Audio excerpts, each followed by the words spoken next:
Fim do ano e começo do outro é sempre uma boa época para colocar aqueles filmes que a gente pode ter deixado passar em dia. Isso não só porque começa a aparecer as listas do que o pessoal gostou. Alguns filmes que chamaram atenção durante o ano começam a finalmente ficar disponíveis, legendas, essas coisas. E no geral, se tá falando mais de cinema nessa época, seja corrida pro Oscar, outros tipos de premiações, mesmo no circuito independente, é nessa última semana de janeiro que rola a Mostra Tiradentes, por exemplo.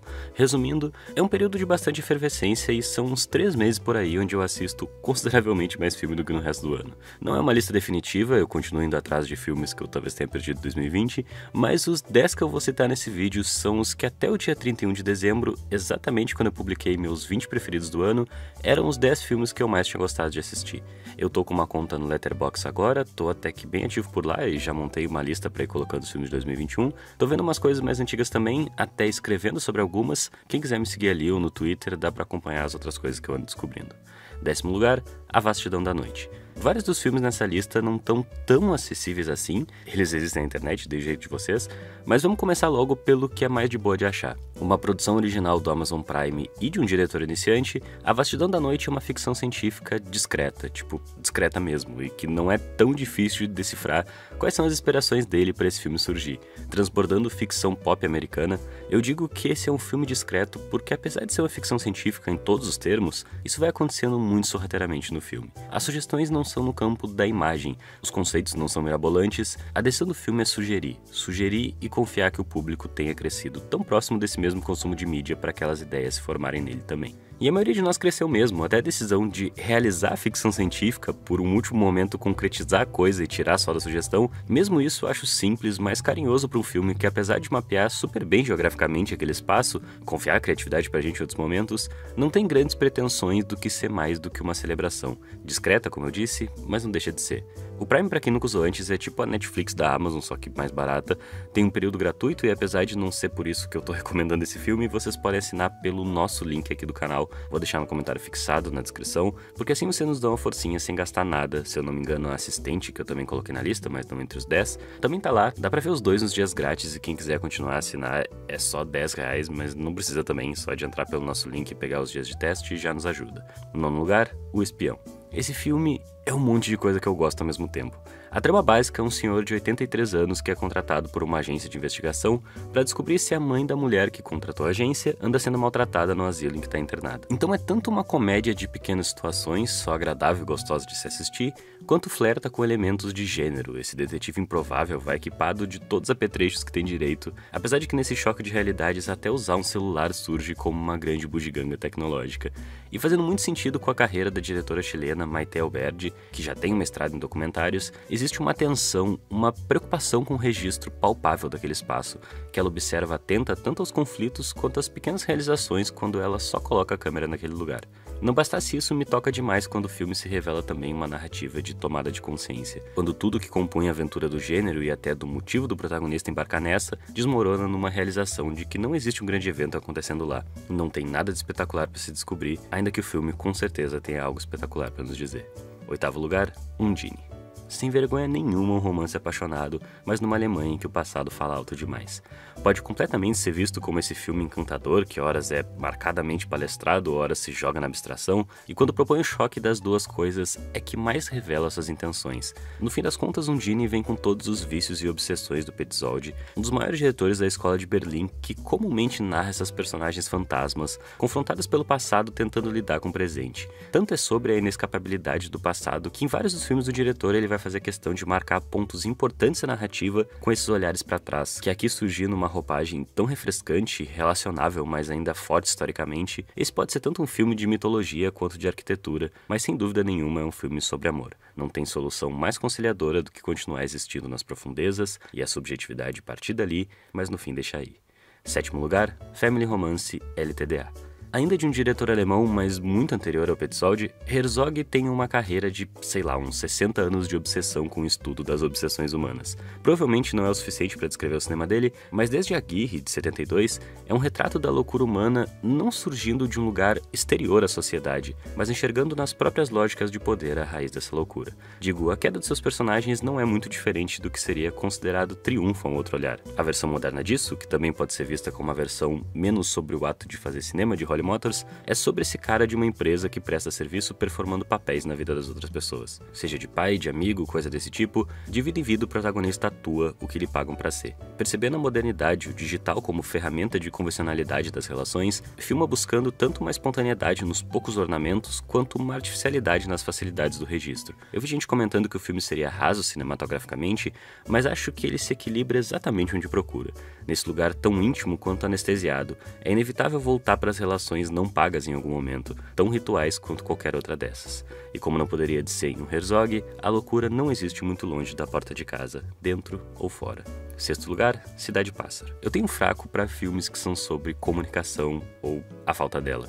Babel foi um evento para mim anos atrás, O Fim da Viagem, o Começo de Tudo foi um dos que mais ficaram comigo no ano anterior, e o que esses filmes têm em comum é que o conflito surge da língua. Ou das, porque o ponto é sempre o quanto nossas facilidades para conexão dependem inevitavelmente de excluir e pluralizar. Cidade Pássaro entende isso à medida que situa uma narrativa de imigrante, o protagonista interpretado pelo Alceu Keji, na cidade de São Paulo e suas infinitas margens. Se já seria dificuldade de se comunicar enquanto imigrante, São Paulo sequer se falam das mesmas formas em diferentes espaços que existem ali. É interessantíssimo enquanto retrato e enquanto reivindicação da identidade do personagem também. Enquanto narrativa, me engaja na maior parte do tempo, mas esse é um problema que eu tenho com os filmes do Mariani no geral. Eu sinto que o suspense, que deveria ser instigante por sugerir algo fora do lugar, não é tão fora do lugar assim. Eu acho que nunca se entrega completamente na parada desajustada. Aqui ainda funciona porque o cenário é muito forte, e em A Vida dos Hipopótamos funciona porque o protagonista serve a essa curiosidade e artificialidade protocolarmente construída, menos Pendular, que ele escreveu o roteiro. Pendular eu acho foda. Quinto lugar, Fábulas Ruins. Todo ano tem seu filme de decadência da classe média, provavelmente todo país capitalista tem o seu de estimação, mas raros são interessantes fora da autoindulgência de se criticar o próximo lugar como banho na consciência. Esse quase subgênero de cinema de festival tem algumas peças realmente maravilhosas, O Som ao Redor, do Kleber Mendonça, que aposta nos traços de cinema de gênero para sufocar as relações na linguagem, os extracampos com que a Lucrécia Martel sempre ameaça aquele convívio com o não visto, o Pândano foi responsável por toda uma onda de pastiches da diretora. Fábulas Ruins poderia ser só mais um desses pastiches se não fosse tão cínico até não poder mais. Todo mundo nesse filme é filho da puta. Não tem um único personagem que abre a boca com alguma outra intenção que não seja ser um filho da puta. Tanto que o filme olha para as crianças, seguindo a esperança desse tipo de narrativa, ainda não corrompidas pelos vícios da família e das estruturas de poder, mas aqui não tem escapatória. Elas são tão causadoras da desgraça quanto qualquer outro adulto estúpido e egoísta ali. Tem um comentário de passagem de tradição, obviamente, mas eu não sei se é porque eu tava no humor ou o quê, mas quando o filme termina com a única ponta solta onde tudo talvez não tinha desmoronado completamente, só pra de novo esfregar na nossa cara o cinismo desse projeto, bom, pelo menos eles foram honestos e capturaram alguma sensação ali. Escrota, mas uma sensação. Quarto lugar, A Mulher que Fugiu. Se tem um diretor atualmente que dá pra dizer que sempre volta nos mesmos temas, esse cara é o Hong Sang-soo. Dos mais prolíficos diretores contemporâneos também, chegou a lançar 3 filmes só no ano de 2017, depois 2 em 2018, isso sem nunca deixar de ser interessante. Seria muita cara de pau fazer um filme que internamente se repete 3 vezes, que comenta sobre isso, se não fosse tão bom. Talvez o mais interessante dos diretores coreanos é o tipo de cinema que parece fácil de se fazer botando o olho. Seguindo uma tradição de Ozu, Romé, são basicamente planos estáticos, com zooms ocasionais, de pessoas conversando cotidianidades. O discurso, ou pelo menos a intenção do filme, começa a aparecer quando se olha para as diferenças dessas relações, o que permanece ou transparece ali quando muda a ocasião. Por isso que é sempre o mesmo filme, mas nunca o mesmo filme. Dessa vez acompanha o período em que a Gan-hye, a protagonista, decide visitar 3 amigas depois de 5 anos sem ficar um dia longe do marido. O filme nunca vai ser didático de se posicionar a favor de um tipo de vida, seja dela ou das amigas, com seus relacionamentos conturbados, a figura do homem insistindo em interferir vai ser recorrente durante o filme, mas sempre com a mesma história, uma hora surge o questionamento. Quando se repete a mesma coisa toda vez, como isso pode ser sincero? Tanto sobre o diretor quanto sobre a própria personagem, no fim ambos acham conforto na tela.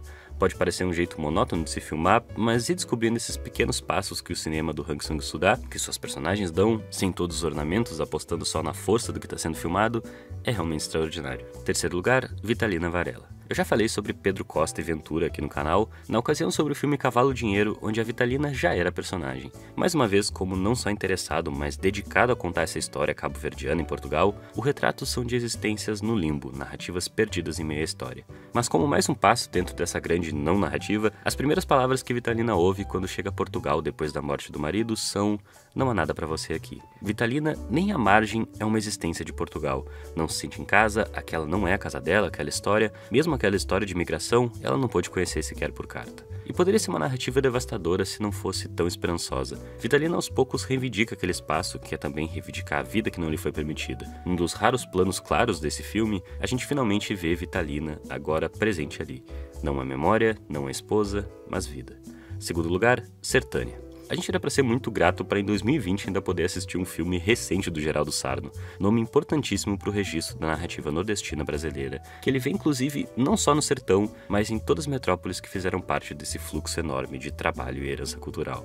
Filmando desde 65, com mais de 80 anos no lançamento de Sertânia, Geraldo Sarno situa seu personagem nesse lugar de movimento, de quem foi a São Paulo e voltou. Mas mais do que isso, eu sinto que o próprio filme existe em um lugar de transição, em um não lugar entre o cinema novo lá de trás e o nosso cinema contemporâneo.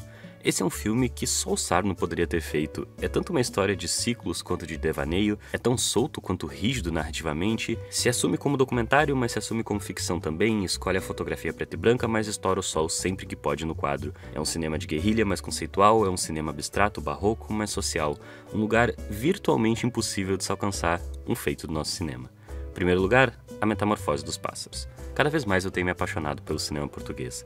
Metamorfose dos Pássaros segue uma tradição extremamente oral de contação de histórias que evocam as grandes narrativas de exploração portuguesas do ponto de vista de quem ficou, de um país que precisa encarar a própria herança colonizadora. É por isso que em A Portuguesa o mar não é aventura, é saudade. Dito tudo isso, A Metamorfose dos Pássaros é um filme egoísta, do tipo que existe para resolver as próprias questões da diretora, as relações com a família, com a história do país. Por isso mesmo que a criação do mundo sempre volte a Zulmira, o compromisso com a história sempre tá ali, no final das contas a criação do mundo sempre volta a ela própria, a mãe, aos laços.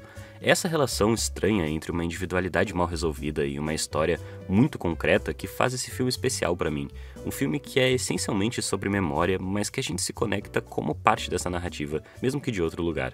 Eu deveria odiar esse filme pelo tanto que ele é só sobre os signos da própria diretora, mas poucas vezes tive tanta certeza de que não existe nada mais plural do que falar de si mesmo. E não são todos os filmes assim?